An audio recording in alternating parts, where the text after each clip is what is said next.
This gent joining in right now is going to be calling Clemson and Notre Dame on ABC. What time is that going to be, Mike Del Tufo? 4 p.m. Eastern. Thank you. Rich. I turned to the man from New Jersey who never went to Notre Dame but claims them as his own team. 43 years. Because he would never root for Rutgers. I always turn to you since you're so locked in. He's calling this game on ABC. He's also got a Dynamite podcast that I was on that he co-produces with his wife, Jennifer. Chris Fowler here on the show. How are you, Chris? Outstanding, Rich. Happy holidays. How are you? I'm great, Chris. I don't know if you watched the first hour of this show here on Peacock, but there was a debut in the first hour of the program as I talked about the blowouts that you've been calling that we assume will not happen this weekend. Stanley the Cat made a Peacock debut in hour number one.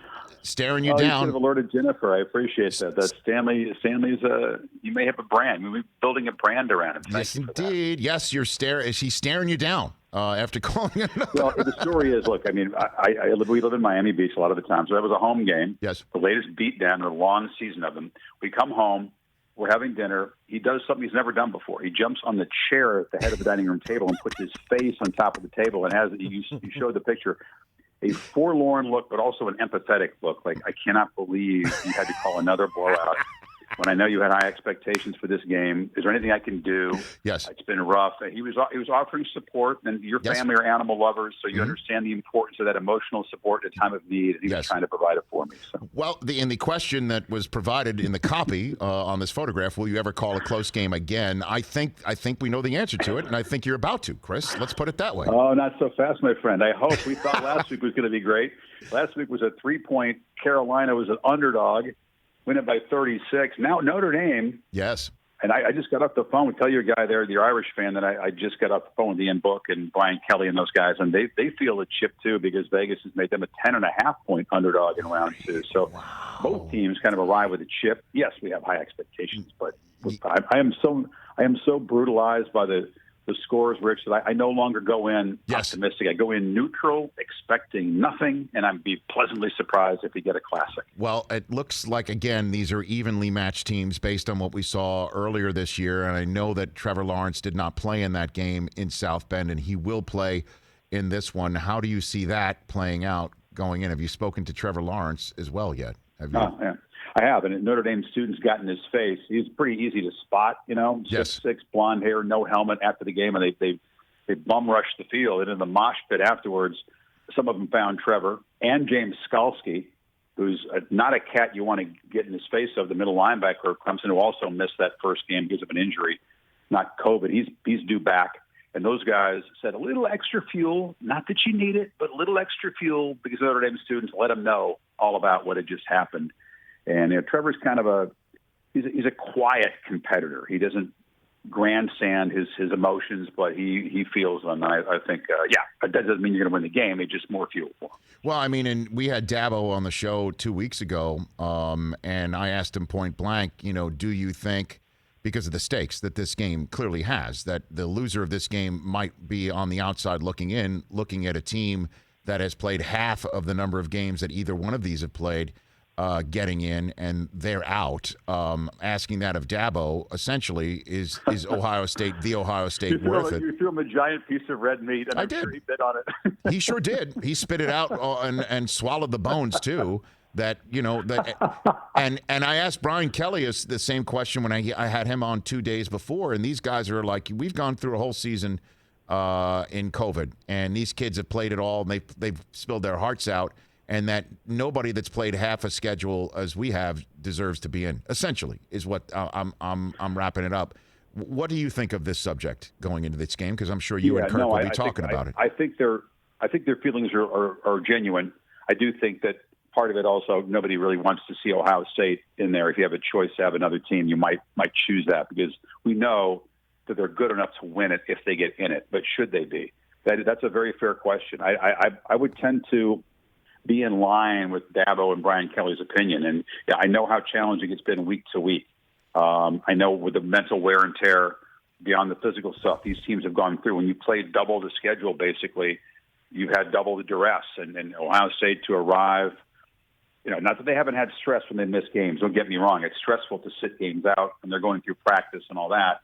But still, when you have to lay it out there on the field, and this is game 6 for them, and I think the rumors that are swirling, by the way, that they are going to face Northwestern likely down a top-line receiver or 2. We don't know for sure. They put that off till tomorrow, but there are more COVID issues in the Ohio State program, and if they follow the protocol that's set out by the Big Ten, and the CFP requires you to go back to your conference protocol, they would miss the playoff because the playoff is right up close to these end of the games. And so that's in play too. That's sort of tomorrow's news, but it's already been leaking out for the last 24 to 36 hours. Maybe it's Chris Olave, maybe it's Garrett Wilson. Nobody's saying for sure. And I don't know for sure, but those are the names. Those are important names to have on Ohio State's team. But no, I think that the committee's already kind of weighed in on that, though, haven't they, Rich? And that's why Kelly and Dabo are upset about it, because they're already in the top 4, having played 5 games.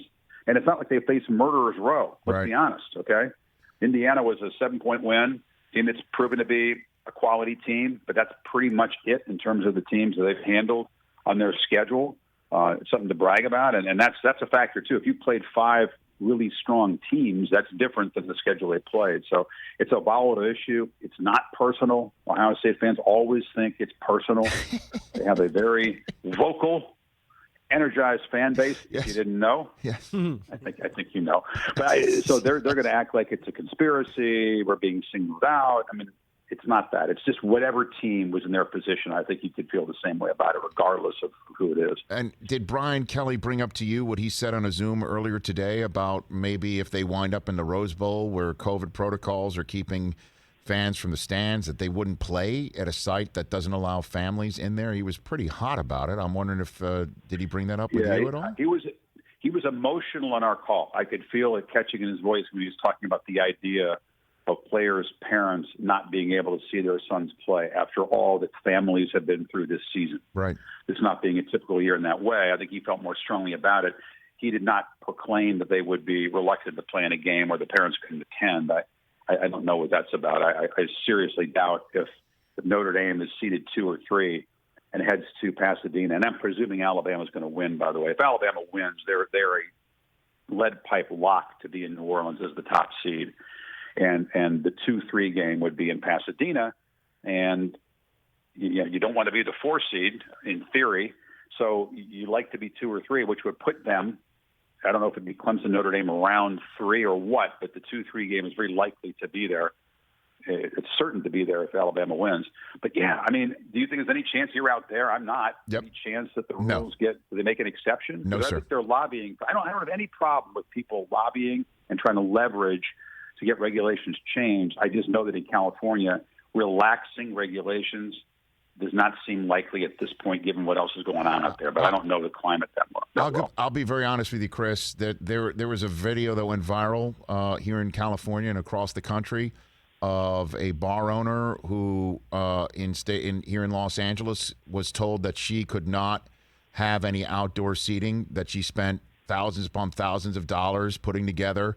And across the street, there was an outdoor tent for seating for craft services for a movie or a TV show that was being shot or a commercial.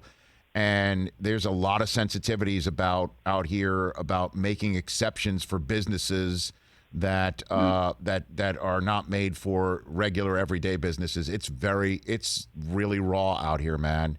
There's no other way to put it. And I don't know the way through it. The 49ers, as you know, are a home team in Arizona because of what's going up in Santa Clara. It's just like every other part of our life where COVID is putting a thumb of pressure on every pressure point, and we're all feeling it. And that's one of the reasons why I was wondering, why didn't the college committee decide? And I understand, I guess Dabo Swinney's like, when I brought this up with him, he's like, we didn't want to extend the season another day.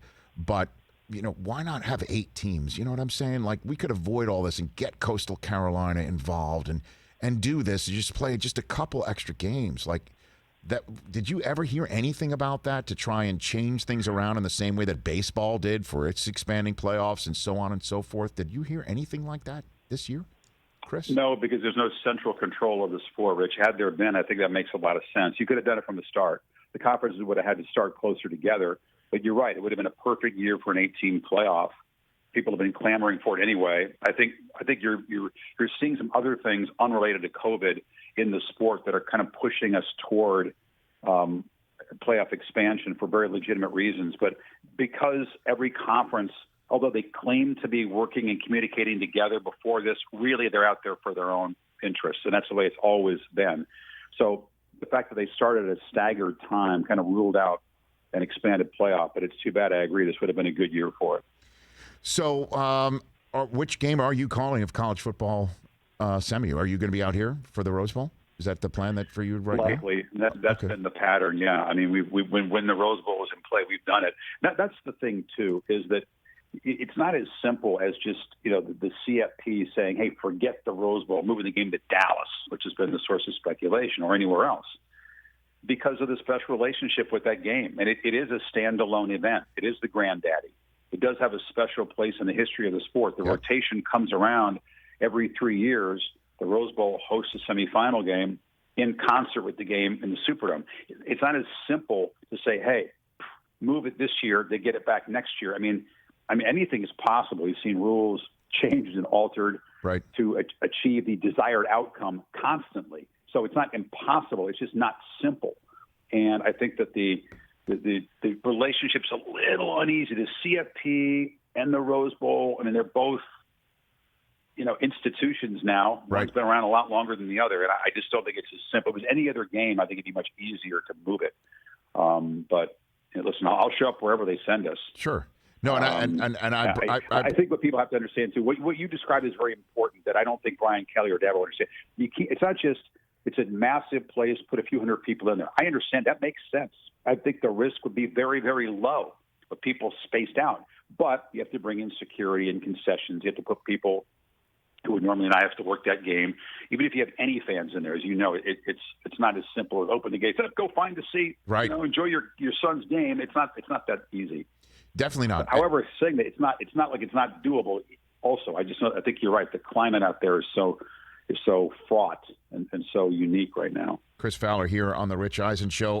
Let's turn to your pod before we send you back into your day, getting ready for this great game. Who you got? It's called Fowler. Who you got?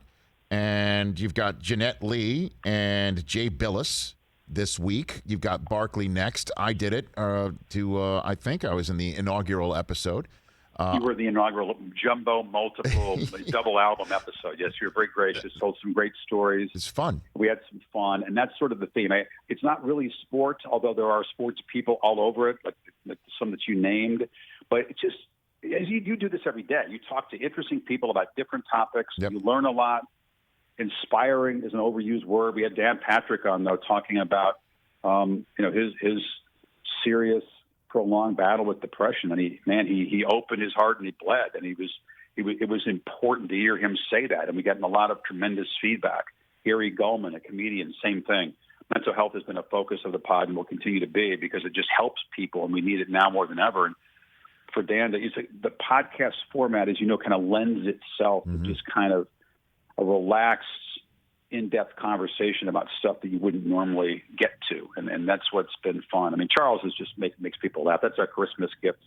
It's our I love season 1 finale. I mean, it's supposed to be about golf stories, because he loves golf. That's his biggest passion in life, I think, including basketball. But he talks about everything. He talks about football, Bo Jackson, announcing, social media, gambling. I mean, we hit on everything, because that's the way Charles operates. So that'll be fun. And it's where all podcasts are acquired, and Jennifer's producing it, correct, with you, right? She is co-executive producing it. It's been a fun collaboration. She has a lot of input. We edit it together. Which is awesome. How's that work? How's that work, Chris? How's that process? What to leave in, what to cut out. Right. They're healthy discussions, but they're loving healthy discussions. And it's good. It's been fun. I mean, like Charles needed no editing, so it was easy. By the way, there's nothing that requires to hit the cutting room floor with Charles Barkley. You got to put every last ounce in there as well. And then Stanley, does Stanley have a say in what gets into the to the pod or not? Just Stanley just stares? He's trying to flex a little bit. I think he's if he yawns or nods off, I guess that's feedback. I guess that's having a say. But when a creature sleeps 20 hours a day, how much can you really draw from that? I mean, if he goes to sleep just because it's because he's a cat. It might not mean it's because the topic is boring. So Understood. You have to sort of weigh that off. Yeah, can't take it personally. But No. But you, and I just hope you did not properly read into him staring at you, saying that another blowout is coming, because I think Clemson and Notre Dame is going to be great. And one last thing, Chris, just a moment for me to use I guess a Kilborn term here. How is Trevor? I'm speaking as a Jet fan, and your wife is from the Long Island area, so you must know through her a bunch of Jet fans. How is Trevor doing? Is he ready to, come north? I haven't brought up the JETS topic with him. Mm-hmm. We have a few other conversations around if he's a Heisman finalist. I think. Sure. I mean, I think his focus is where it needs to be, but I also think he is so ready, man. He is. He's physically and mentally ready. He's as ready as you can be. I think I told you I saw him in the spring before his freshman season. Because you hear about these guys and you want to see in person and you go, okay, I get it. The arm, but just the presence, the charisma. He is so mentally advanced. I think, it's a test of all that, though, when you go to an organization as, well, I'll choose my words carefully, as struggling as the Jets are at the current moment. I mean, It's okay, Chris. When he ran away, thing you really wouldn't wish on a player you've enjoyed covering in college. I go through this all the time because the best players go to the worst teams. You always feel like, Joe Burrow, as Herb Street calls like the black hole of the NFL. But then again, look what Baker's done at Cleveland. Exactly. What Lamar's done with his success. So I see all these Heisman guys go in there, and if you can turn it, man, it's beautiful. So sure. Now turning it is not easy. No, I know that, but when he ran away from the Ohio State defense in the college football semifinal last year, Chris, that was it for me. I never dreamt in a million years the Jets could be 3 losses away from actually having the right to draft him in the National Football League. So I understand that you point out as you're getting set to call his game against Notre Dame and that there is the Heisman Trophy that is in the first week of January. There are more germane questions to ask him. There is none more germane to me. And since I have you here, can you ask him how he's doing for me? Is what you don't know. I mean, you talk about a guy who's 33-1 in college, right? And he won everything in high school, too. Right. So now you go in there and like Burrow, you're going to take more losses in your first month than you've had in your career. Yep. And how do you handle that when you're a fierce, capital F, competitor as Trevor is, and everything? He doesn't really know what it's like to lose a game as a starter. I mean, once last year in that game in the Superdome we're talking about. But now you got to learn to do that. You got to absorb those. You got to stay positive, stay strong. And not that he can't, but that's the biggest adjustment for players coming off great college teams into struggling NFL teams. All right, so then just tell him I said hello, Chris. Okay, that's it. That's all I ask then, instead of asking him how he's doing. If I talk to him again, and okay. I'll slip in a Jets question just because I think the audience is interested in it. I mean, are they really trying to lose? Is that your professional opinion? Yes, they're not. They're not, but I'm hoping they do. Chris, best to Jennifer. Have a great cast. Fowler, who you got with Jeanette Lee and Jay Billis this week? Dan Patrick last week, a must-listen there. And then next week, Charles Barkley, just in time for the holidays, where all podcasts can be acquired. Fowler, who you got? Chris Fowler, thanks for having us today. You're very kind, Rich. I appreciate that. Happy holidays. Right back at you. You got it. That's Chris Fowler, everybody. Chris Fowler, here on The Rich Eisen Show. Hey, you watched all the way to the end. Thanks for that. Watch more right here.